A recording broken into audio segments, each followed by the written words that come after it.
Aujourd'hui, je vais vous parler du déchiffrage de votre morceau. Lorsqu'on commence un nouveau morceau, la première étape s'appelle le déchiffrage. Cela correspond à notre premier contact avec la partition. Et une fois que la partition est déchiffrée, on peut commencer à la travailler. Un bon déchiffrage est donc une étape essentielle pour démarrer votre morceau sur de bonnes bases. Et avant de continuer, n'oubliez pas de vous abonner à ma chaîne pour de nouveaux tutos autour du violoncelle chaque semaine. La première étape se passe avant même que vous ayez sorti votre violoncelle. C'est la lecture de notes à voix haute. Si vous déchiffrez directement en jouant avec votre violoncelle, vous risquez d'apprendre les notes avec des erreurs. Parce qu'en fait, au début, il y a énormément de choses à apprendre en même temps. Donc, en avançant étape par étape, on perd moins de temps et on apprend plus solidement. Vous pouvez commencer par la lecture des notes simples, puis rajouter le rythme et enfin chanter votre morceau. Si vous avez déjà la mélodie en tête, ce sera beaucoup plus facile pour vous de la reproduire sur votre violoncelle.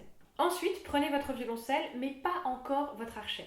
Jouez votre morceau en pizzicato, c'est-à-dire en pinçant la corde avec le doigt. Cela va vous permettre de vous concentrer sur votre main gauche sans gérer trop d'informations à la fois.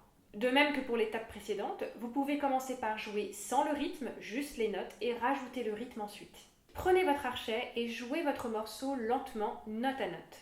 Essayez d'être tout de suite très exigeant sur la qualité de votre son. Chaque note doit avoir un joli son, avec une belle attaque. Cette étape du déchiffrage requiert beaucoup de concentration. Donc ne lisez pas forcément tout votre morceau en une fois. Ce sera plus efficace d'y aller petit bout par petit bout. Soyez également exigeant au début avec votre justesse, car sinon vous risquez d'apprendre les mauvaises notes et de ne pas vous en rendre compte. À ce stade, vous pouvez parfaitement écrire quelques doigtés et quelques coups d'archet sur votre partition. D'une manière générale, je pense qu'il ne faut pas hésiter à annoter votre partition, dans la limite du raisonnable bien sûr.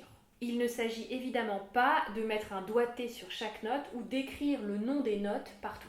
Mais en annotant votre partition, vous évitez aussi d'apprendre des erreurs sans vous en apercevoir, car vous revenez régulièrement à votre partition. Et voilà, c'est la fin de cette vidéo. J'espère qu'elle vous a été utile et comme d'habitude, posez toutes vos questions dans les commentaires, je serai ravie d'y répondre. Merci à tous et à bientôt!